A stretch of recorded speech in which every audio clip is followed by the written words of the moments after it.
Hello, darlings. So I'm in a new place. Hello and welcome back to the Gentleman Psychic. I should say that first. Make certain to hit the like and subscribe button and ring the notification bell so that you can be updated on episodes like this and many other things. I'm going to tell you I have had so much chaos. Good things. I'm going to just go back over here to my channel. I have to share this on all of the social media, you know. So your channel. Ah, here we go. It says I'm live right now. I'm going to share that one. Copy over here to Facebook.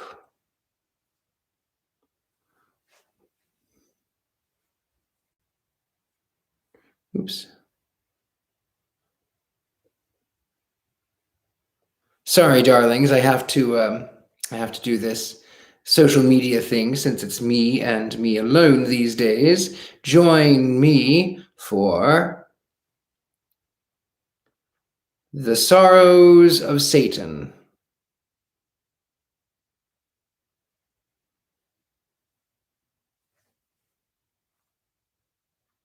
Story time. Publish that one. I know it's not that exciting to see me sharing my social media, but that is what I have to do these days. And then I share it from that one over here to this one.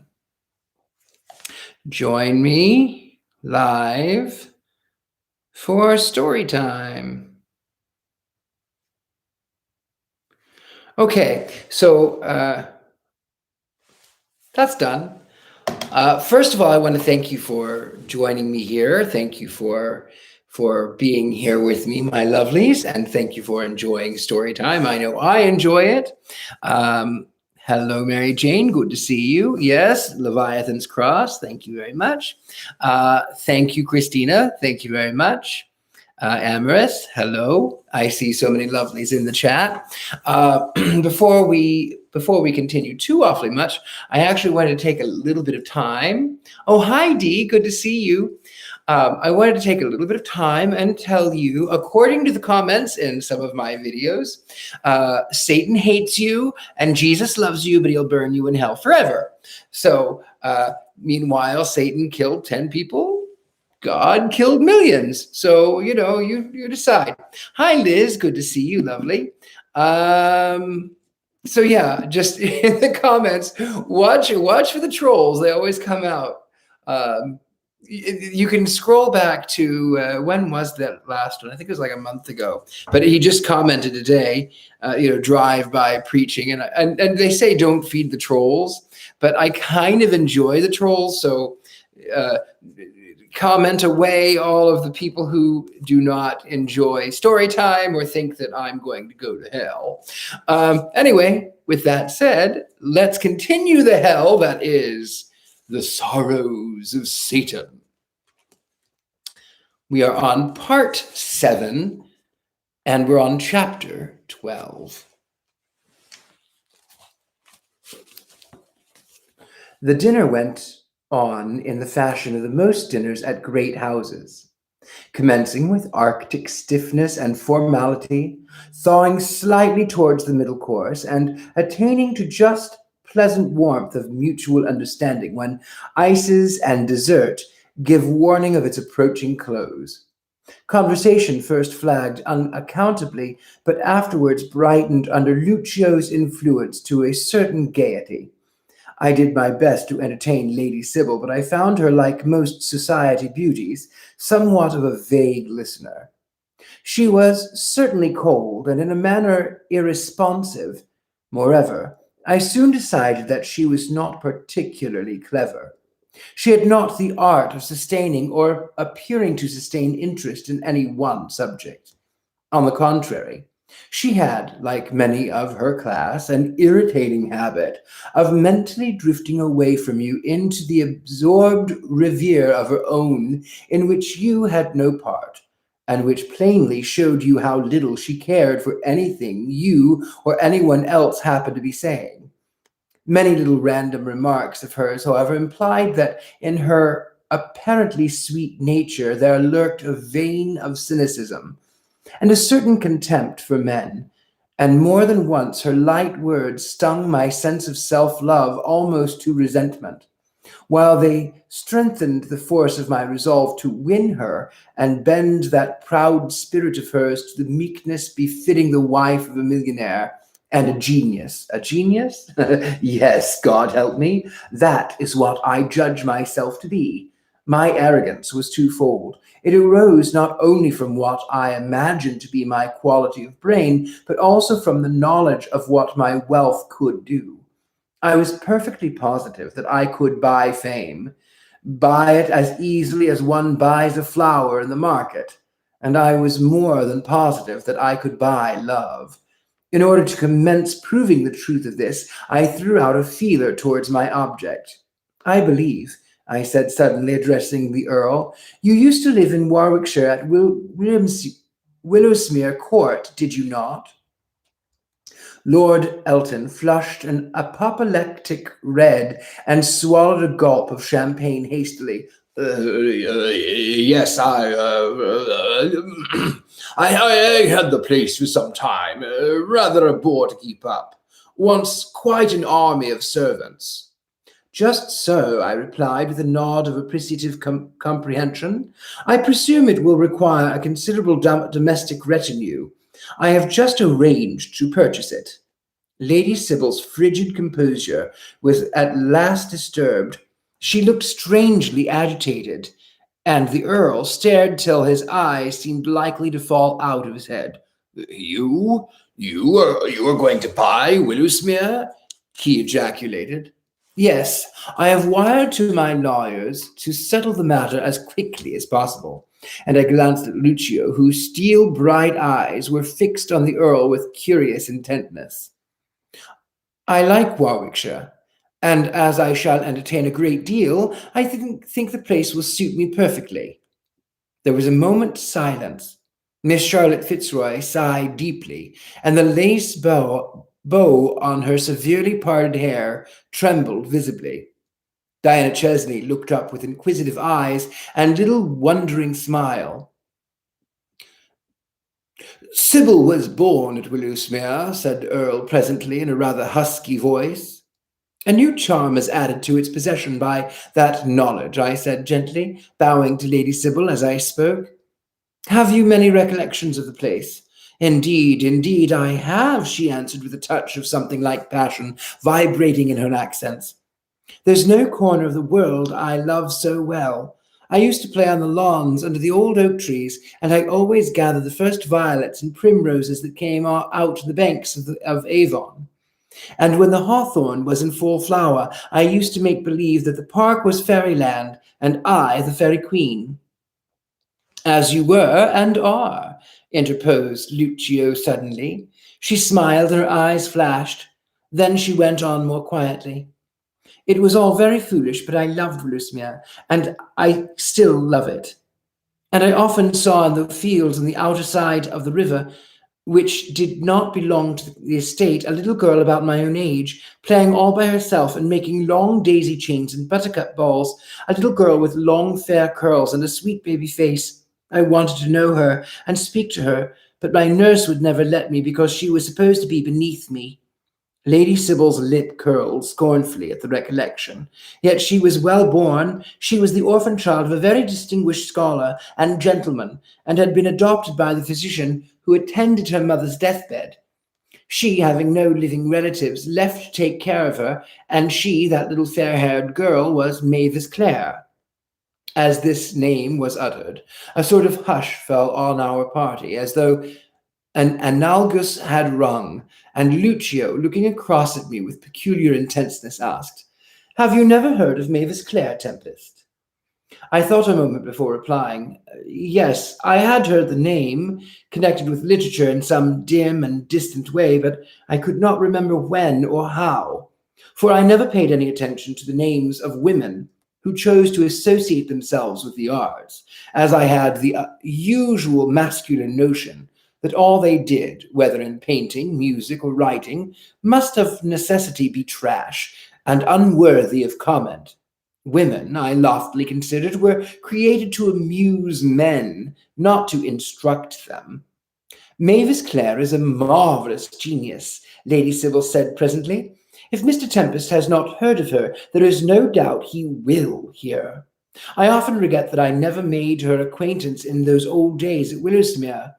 The stupidity of my nurse often makes in my mind, rankles in my mind. Beneath me, indeed, and how very much she is above me now. She still lives down there. Her adopted parents are dead, and she rents the lovely little house they inhabited. She has brought some extra land, she has bought some extra land about it, and improved the place wonderfully. Indeed, I have never seen a more ideal poet's corner than Lily Cottage. I was silent, feeling somewhat in the background on account of my ignorance as to the gifts and the position of the individual they all seemed to recognize as a celebrity of importance. Rather an odd name, Mavis, isn't it? I last ventured to observe. Yes, but it suits her wonderfully. She sings quite as sweetly as any thrush, so she merits her designation. What has she done in literature? I continued.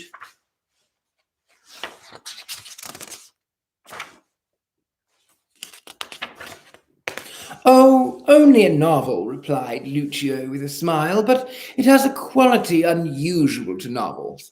It lives. I hope, Tempest, that your forthcoming work will enjoy the same vitality.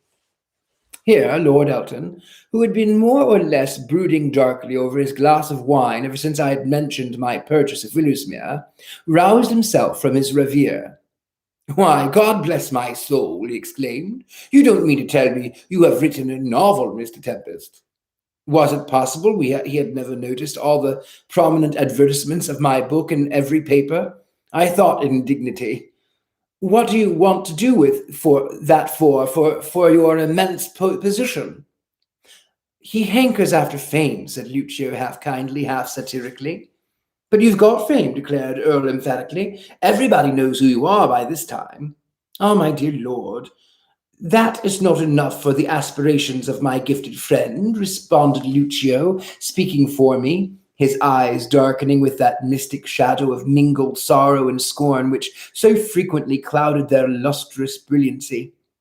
He does not particularly care for the immense position that is due to wealth alone, because that does not lift him a jot higher than Maple of Tottenham Court Road. He seeks to soar beyond the furniture man, and who shall blame him? He would be known for that indescribable quality called genius, for high thoughts, poetry, divine instincts, and prophetic probings into the heart of humanity. In short, for the power of pen which topples down great kingdoms like card houses and sticks foolscaps on heads of kings. Generally, it has the moneyless man or woman who is endowed with this unpurchasable power, this independence of action and indifference to opinion. The wealthy seldom do anything but spend or hoard, but Tempest means to unite for once his own person to the most strenuously opposed forces in nature, genius and cash, or in other words, God and mammon. Lady Sybil turned her head towards me. There was a look of doubt and wonder on her beautiful face. I'm afraid, she said, half smiling, that the claims of society will take up too much of your time, Mr. Tempest, to allow you to continue the writing of books. I remember you told me the other evening that you were about to publish a novel. I suppose you were originally, an author by profession? A curious sense of anger burned dully within me. Originally an author? Was I not still? Was I to be given credit for nothing but my banking book? Originally? Why, I had never been an actual author till now. I had simply been a wandering literary hack, a stray, supper of Grub Street, occasionally engaged to write articles to order on any subject that came uppermost as a starvation rate of pay, without any visible prospect of rising from the lowest and dirtiest rung of the literary ladder. I felt myself growing red, then pale, and I saw that Lucio was looking at me fixedly. I am an author, I am an author, Lady Sybil, I said at last, and I hope I may soon prove my right to be acknowledged as one. Author is, in my opinion, a prouder title than king, and I do not think any social claims will deter me from following the profession of literature, which I look upon as the highest in the world. Lord Elton fidgeted uneasily in his chair. But your people, he said, your family, are they literary? No members of my family are now living, I answered somewhat stiffly. My father was John Tempest of Rexmoor. Indeed, sir, and the Earl's face brightened considerably. Dear me, I used to meet him often in the hunting field years ago. You come of a fine stock, sir. The Tempest of Rexmoor are well and honourably known in the country chronicles.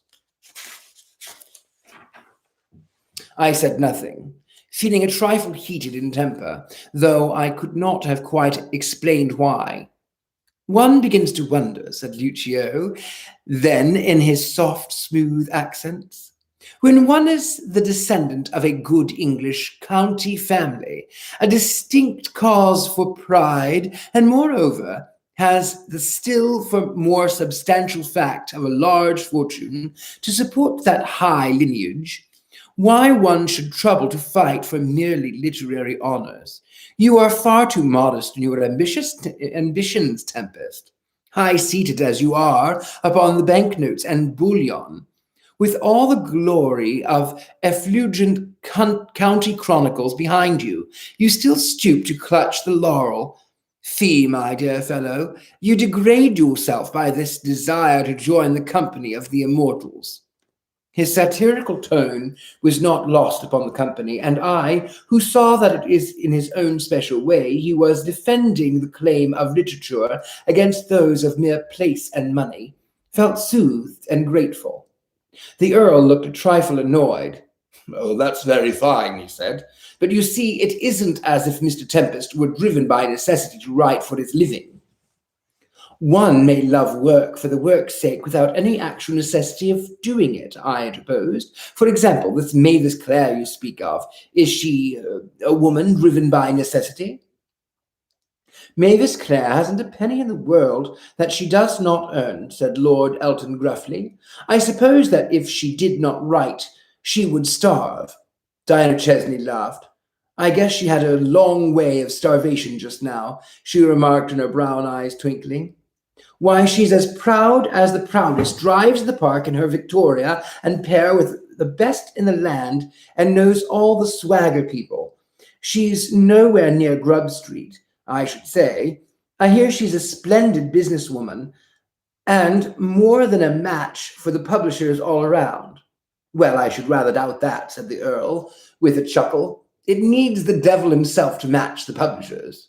You're right, said Lucio. In fact, I dare say that in various phases of transmigrations of the spirit into differing forms of earthly matter, the devil, should he exist at all, has frequently become a publisher, and particularly a benevolent publisher too, by the way of divination. We all smiled. Well, I should imagine Mavis Clare to be a match for anybody or anything, said Lady Sybil.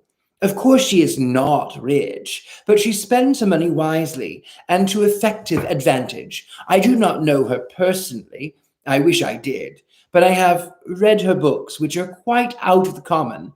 She is a most independent creature, too, quite indifferent to opinions. I suppose she must be extremely plain, then, I observed. Plain women always try to do something more or less startling in order to attract the attention denied to their personality. True, but that would not apply to Miss Clare. She's quite lovely, and knows how to dress besides. Such a virtue in literary women, exclaimed Diana Chesney. Some of them are such dowdies. Most people of culture, went on Lady Sybil, in our set at any rate, are accustomed to look upon Miss Clare as quite an exception to the usual run of authors. She's charming in herself as well as in her books, and she goes everywhere. She writes with inspiration and always has something so new to say. That's, of course, all the critics are down upon her, queried Lucio. Oh, naturally, but we never read the reviews. Nor anyone else, I should hope, said Lord Elton with a laugh, except the fellows who write them, ha-ha. I call it damned impertinence, excuse the word, on the part of newspaper hack to presume to teach me what I ought to read or what I ought to appreciate. I'm quite capable of forming my own judgment on any book that was ever written, but I avoid all the confounded new poets. Avoid 'em like the poison, sir. Ha ha. Anything but a new poet. The old ones are good enough for me. Why, sir, these reviewers who give themselves such airs with penworth of ink and pen are mostly half-grown, half-educated boys who, for a couple of guineas a week, undertake to tell the public what they think of such and such book, as if anyone cared a jot or about their green opinions. Ridiculous, quite ridiculous. What do they take the public for, I wonder? Editors for responsible journals ought to know better than to employ such young coxcombs just because they can get them cheap. At this juncture, the butler came up behind his master's chair and whispered a few words. The Earl's brow clouded. Then he addressed his sister-in-law. Charlotte, Lady Elton sends word that she will come into the drawing-room tonight. Perhaps you'd better go to see that she is made comfortable. And as Miss Charlotte rose, he turned to us, saying, My wife is seldom well enough to see visitors, but this evening she feels inclined for a little change and distraction from the monotony of her sick room. It will be very kind of you two gentlemen to entertain her. She cannot speak much, but her hearing and sight are excellent, and she takes great interest in all that is going on. Dear, dear me. And he heaved a short, troubled sigh. She used to be one of the brightest of women. The sweet countess, murmured Miss Chesney, with patronizing tenderness. She's quite lovely still. Lady Sybil glanced at her with sudden haughty frown, which showed me plainly what a rebellious temper the young beauty held in control, and I fell straightway more in love, according to my idea of love, than ever.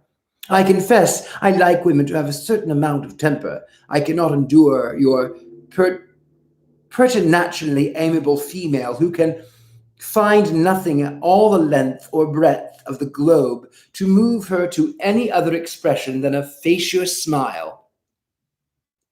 I love to see the danger flash in bright eyes, the delicate quiver of pride in the lines of lovely mouth, and the warm flush of indignation on fair cheeks. It suggests spirit and untamed will, and rouses in a man the love of mastery that is born in his nature, urging him to conquer and subdue that which seems unconquerable. And all the desire of such conquest was strong within me, when, at the close of dinner, I rose and held the door open for the ladies to pass out of the room.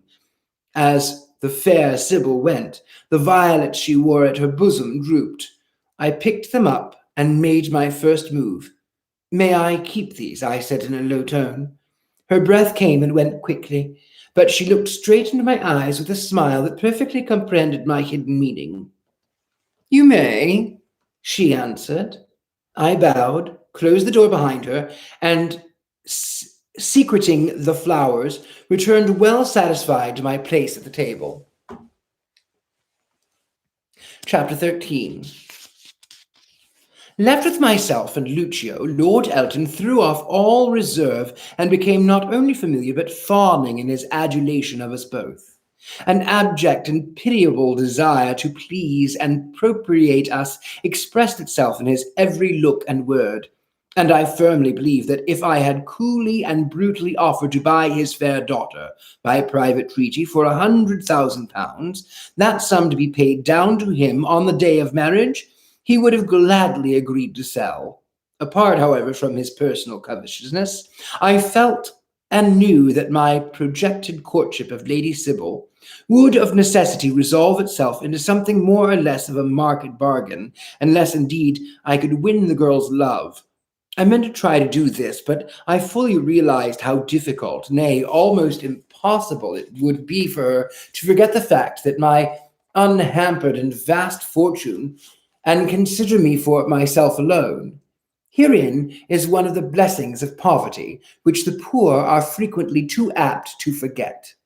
A moneyless man, if he wins a woman's love, knows that such love is genuine and untainted by self-interest. But a rich man can never be truly certain of love at all. The advantages of a wealthy match are constantly urged upon all marriageable girls by both their parents and friends. And it would have to be very unsophisticated feminine nature indeed that could contemplate a husband possessing 5 millions of money without a touch of purely interested satisfaction. A very wealthy man can never be sure even of friendship, while the highest, strongest, and noblest kind of love is nearly